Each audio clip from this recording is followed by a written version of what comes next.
Halo, apa kabar semuanya Sobat Sosiologi Kopi dimanapun berada. Semoga Sobat Sosiologi Kopi selalu dalam kondisi sehat dan tentunya kita masih dalam kondisi masa pandemi. Oleh karena itu tetap patuhi protokol kesehatan dan jaga imunitas kita agar kita bisa selalu sehat dan menjalankan aktivitas seperti biasanya. Nah, hari ini gua mau bikin podcast mengenai Corporate Social Responsibility atau biasa dikenal CSR.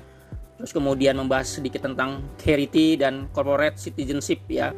Jadi sebelum mendengarkan podcast Sosiologi Kopi hari ini, siapkan segelas kopi hitam panas atau juga teh manis ataupun susu.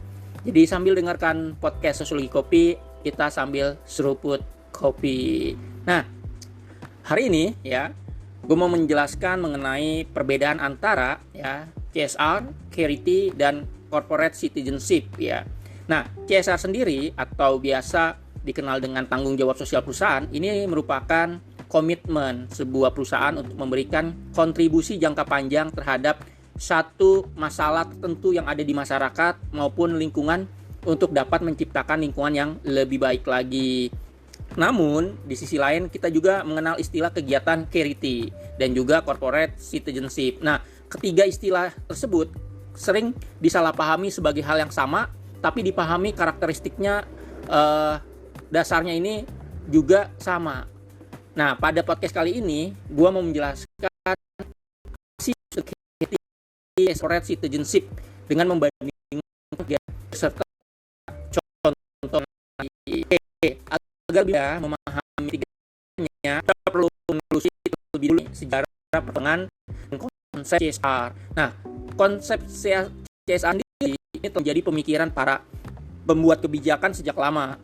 Jadi dalam konteks perkembangan dunia industri atau revolusi industri ya, ini banyak sekali para pengusaha-pengusaha di bidang industri ini lalai untuk menjaga keamanan dari tenaga kerjanya maupun masyarakat yang kemudian banyak sekali permasalahan-permasalahan sosial maupun lingkungan khususnya yang terjadi. Nah, disinilah kemudian ya muncul di abad ke-17 ya ada Kode Hammurabi ya yang mengatakan bahwa hukuman mati ini diberikan kepada orang-orang yang menyalahgunakan izin penjualan, kemudian pelayanan yang buruk, kemudian melakukan pembangunan gedung di bawah standar sehingga menyebabkan kematian orang lain. Nah, dari ide sederhananya si Kode Hammurabi ini ya, ini kemudian berkembanglah pemikiran-pemikiran lain yang lebih kompleks. Nah, misalnya saja dalam buku Social Responsibility of the Businessman ya yang ditulis oleh Howard Bowen di tahun 1953, dia kemudian memberikan rumusan awal nih tentang tanggung jawab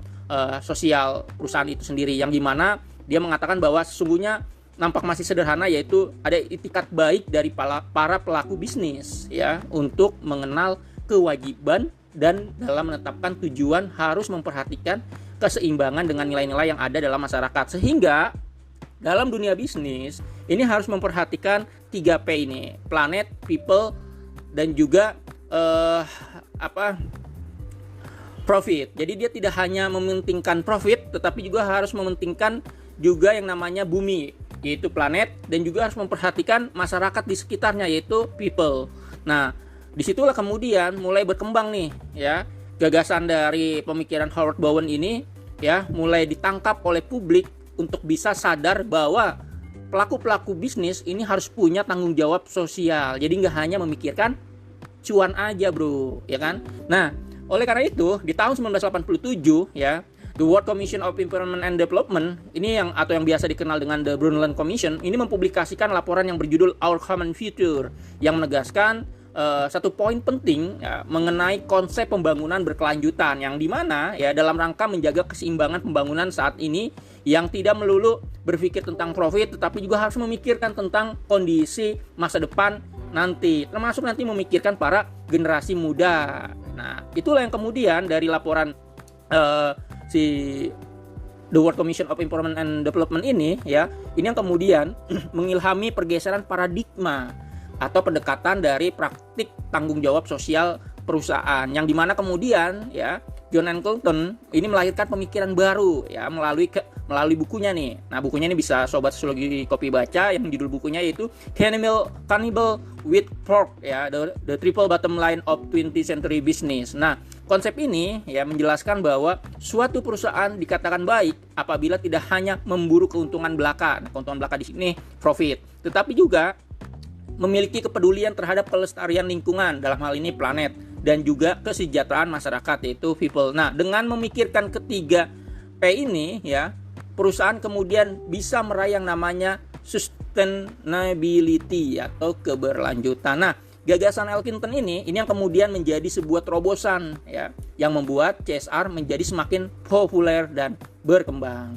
Nah, namun meskipun telah menjadi tren yang semakin ramai diperbincangkan ya, CSR belum memiliki batasan yang sepadan. Jadi banyak ahli, praktisi, peneliti, lembaga, dan pihak-pihak lain yang belum memiliki kesepakatan dalam memberikan definisi tentang CSR itu sendiri. Nah, meskipun begitu ya, dalam banyak hal CSR memiliki esensi yang sama, yaitu dia berkaitan dengan rasa kepedulian terhadap lingkungan di sekitarnya. Jadi CSR ini merupakan bagian dari tanggung jawab sosial perusahaan untuk bisa peduli, ya, baik peduli terhadap tenaga kerjanya, peduli terhadap masyarakat, peduli terhadap lingkungan. Nah, kalau kita lihat di Indonesia ya, walaupun CSR ini masih merupakan suatu hal yang baru ya, di sini banyak sekarang dunia industri misalnya yang berlokasi di Batam, ini sudah banyak perusahaan-perusahaan yang melaksanakan CSR ya. Kemudian di Bangka Belitung juga banyak ya perusahaan-perusahaan yang kemudian menerapkan CSR khususnya di bidang lingkungan. Nah, berbagai kegiatan dilakukan atas nama CSR seperti kegiatan bantuan operasi penyakit katarak, terus kemudian penyakit sumbing, kemudian sunat gratis di suatu daerah, kemudian bakti sosial ke panti asuhan, kemudian bantuan menjelang hari raya, pembagian sembako, dan lain sebagainya. Nah, yang jadi persoalan adalah apakah bantuan-bantuan tersebut itu termasuk dalam kategori CSR? Nah, oke. Oleh karena itu, mari kita bedah lebih dalam. Jangan-jangan seperti misalnya bantuan sunat gratis, bantuan menjelang hari raya, pembagian sembako, jangan-jangan itu bukan CSR. Bisa jadi itu charity atau corporate citizenship ya. Nah, oke, sekarang kita ulas satu persatu perbedaannya. Nah, supaya Sobat Sosiologi Kopi bisa memahami secara komprehensif tentang perbedaan CSR, charity, dan citizen dan corporate citizenship. Oke, nah, dalam ISO 26000 ya, di situ distandarisasikan sebuah indikator dari CSR yang dimana dalam ISO 26000 ini mendefinisikan CSR sebagai tanggung jawab sosial suatu organisasi atas dampak dari keputusan dan aktivitasnya terhadap masyarakat dan lingkungan. Nah, melalui perilaku yang transparan dan etis, yang kemudian juga dia harus konsisten dengan pembangunan yang berkelanjutan dan juga konsisten terhadap kepedulian kesejahteraan masyarakat, memperhatikan kepentingan dari para stakeholder, kemudian juga di dalam menjalankan aktivitas bisnisnya harus sesuai hukum yang berlaku dan konsisten dengan norma-norma internasional. Kemudian juga terintegrasi di seluruh aktivitas organisasi. Dalam pengertian ini meliputi baik kegiatan, produk maupun jasa. Nah, jadi sangat sangat rigid sekali pengertian dari CSR itu sendiri ya, yang termaktub di dalam ISO 26000 ini. Nah, kemudian the World Business Council for Sustainability Development ini mendefinisikan CSR bagian dari tanggung jawab sosial perusahaan yang merupakan suatu bentuk tindakan yang berangkat dari pertimbangan etis perusahaan yang diarahkan untuk meningkatkan ekonomi, yang kemudian dibarengi dengan peningkatan kualitas hidup bagi karyawannya, berikut termasuk keluarganya. Jadi sekaligus meningkatkan kualitas hidup masyarakat sekitar, tetapi juga peduli terhadap karyawan beserta keluarganya. Nah, jadi ya bisa kita simpulkan ya terkait dengan CSR bahwa tujuan diselenggarakannya CSR ini memiliki poin penting terkait keberlanjutan. Nah, keberlanjutan tersebut ini berpatok pada aspek ekonomi, sosial, dan lingkungan ya. Itu kata kunci dari CSR. Jadi ada keberlanjutan secara ekonomi, sosial, dan lingkungan. Nah, tuntutan akan keberlanjutan ini tentu membutuhkan sesuatu yang sifatnya terus-menerus ya. Jadi tidak hanya selesai dilakukan dalam satu kali saja. Inilah yang membedakan CSR dengan istilah-istilah lainnya.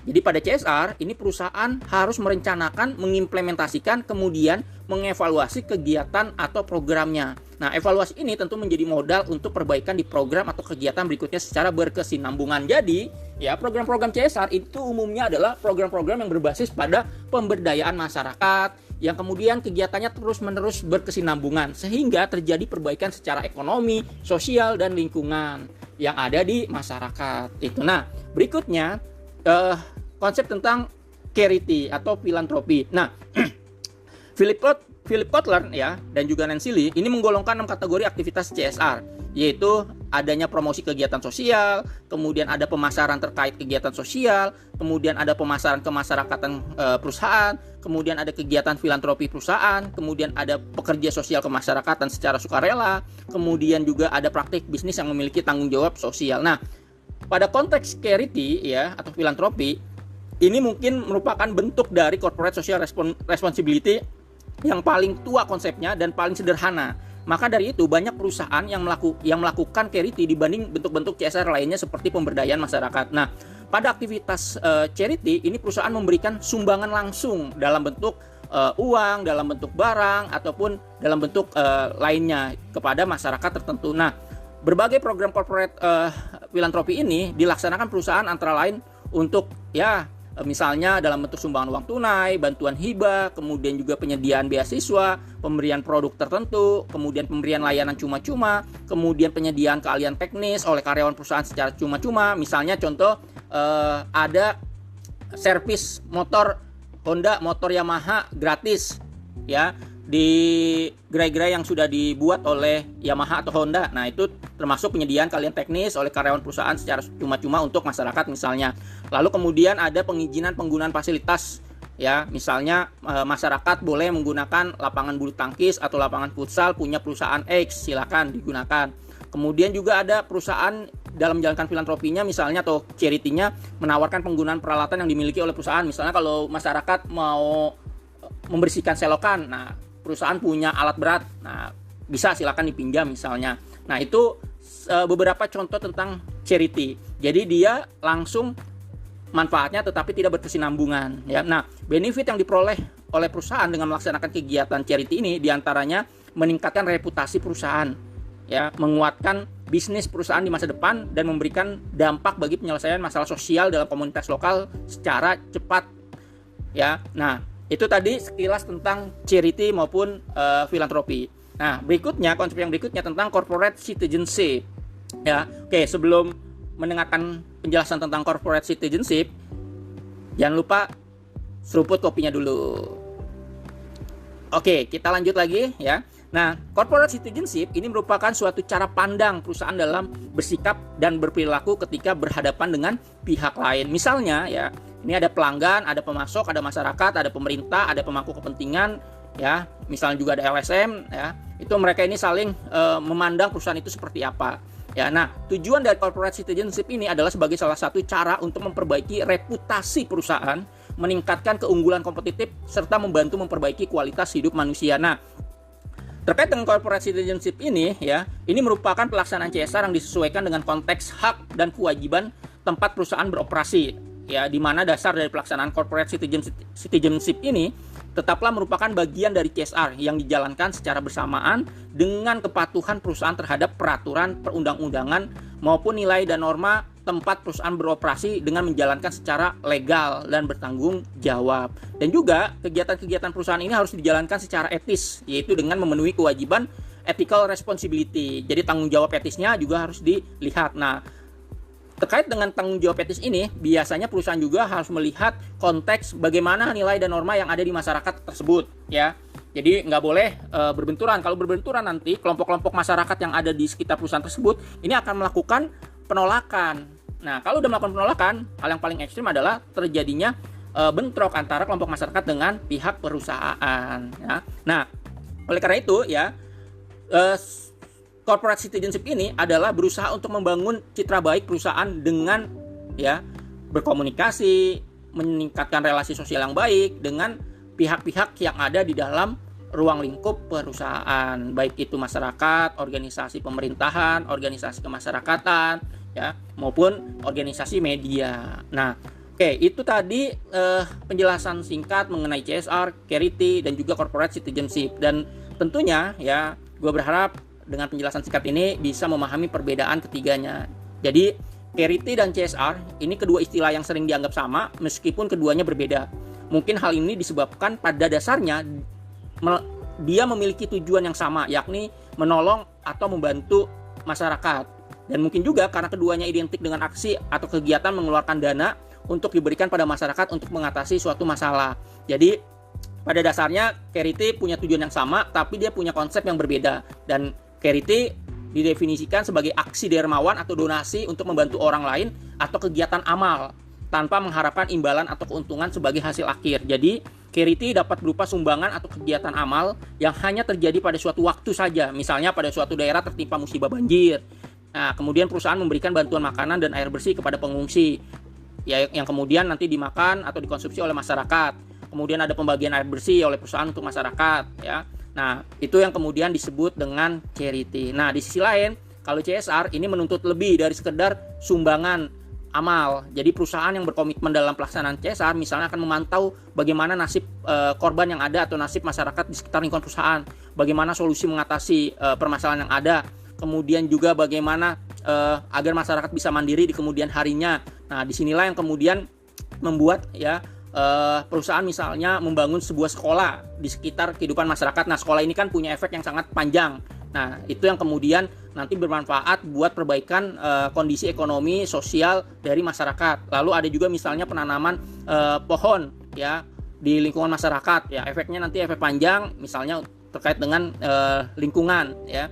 Nah, jadi itu terkait dengan perbedaan dari CSR sama charity. Nah, kemudian kalau corporate citizenship ini ya, ini adalah bentuk yang lebih khusus dari CSR, mengingat bahwa pada dasarnya corporate citizenship ini merupakan pelaksanaan CSR yang disesuaikan dengan konteks hak dan kewajiban tempat perusahaan beroperasi. Maka sebuah perusahaan ini tidak seharusnya menyelenggarakan program CSR yang tidak sesuai dengan daerah perusahaan tersebut. Misalnya PTX memproduksi ban, daripada selalu membagikan sembako kepada masyarakat di luar kota perusahaan, lebih baik menyelenggarakan proses edukasi, proses pemberdayaan pada masyarakat di sekitarnya. Jadi pelaksanaan CSR-nya itu ya harus berada di ring atau lingkaran dekat perusahaan, jangan justru di luar dari konteks lokasi keberadaan perusahaan ya. Terus kemudian juga terkait dengan corporate citizenship ini misalnya terkait dengan bagaimana bantuan-bantuan itu diberikan khususnya yang memang untuk menyelesaikan permasalahan yang ada di masyarakat. Jadi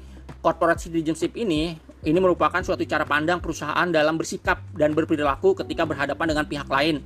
Dalam hal ini misalnya pelanggan maupun masyarakat, pemerintah maupun stakeholder lainnya. Jadi walaupun perusahaan mengadakan banyak program CSR, tapi tidak mengedukasi petugas CSR-nya atau mengedukasi masyarakatnya untuk membangun komunikasi yang baik ya. Nah, ini yang kemudian menurut saya akan percuma. Jadi komunikasi adalah pintu masuk dari pelaksanaan CSR, dan pintu masuk itu namanya adalah corporate citizenship. Nah itu penjelasan singkat dari gua mengenai CSR, charity maupun corporate citizenship, dan tentunya penjelasan dari gua ini sangat singkat sekali, dan bagi kalian yang ingin mengetahui lebih dalam bisa cari-cari di berbagai macam referensi, baik itu di buku maupun di internet. Oke, sekian dari gua penjelasan podcast pada hari ini. Tetap jaga kesehatan, jaga imunitas, dan juga selalu seruput kopi dimanapun berada. Salam Sobat Sosiologi Kopi.